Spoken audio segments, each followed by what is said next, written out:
More than a dozen governors now say their states will not accept any Syrian refugees brought to the U.S. But as Kristen Kennedy tells us, Kentucky is not among them. The Paris attacks are prompting governors across the nation to tighten their policies on refugees. While more than 12 governors are reviewing current rules, some have already made the decision to stop the resettlement of new Syrian refugees. There is reason to step back and make sure that the vetting processes are as thorough as possible.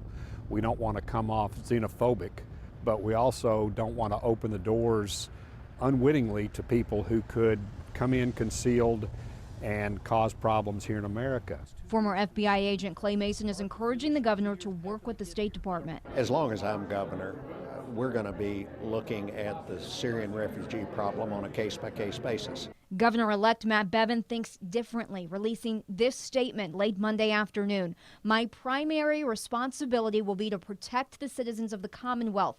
This is why I am opposing the resettlement of Syrian nationals until we can better determine the full extent of any risks to our citizens." Kentucky Refugee Ministries resettled 3 Syrian families in central Kentucky this year.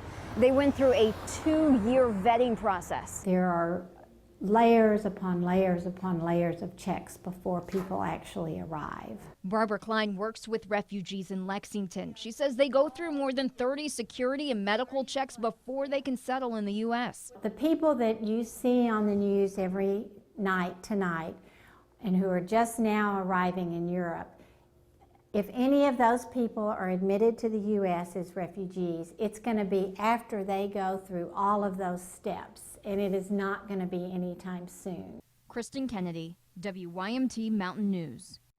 Now that is the topic of our latest web poll. We want to know if you think Syrian refugees should be allowed in the United States. You can vote now on WYMT.com. We will have those final results for you Wednesday on First at 4.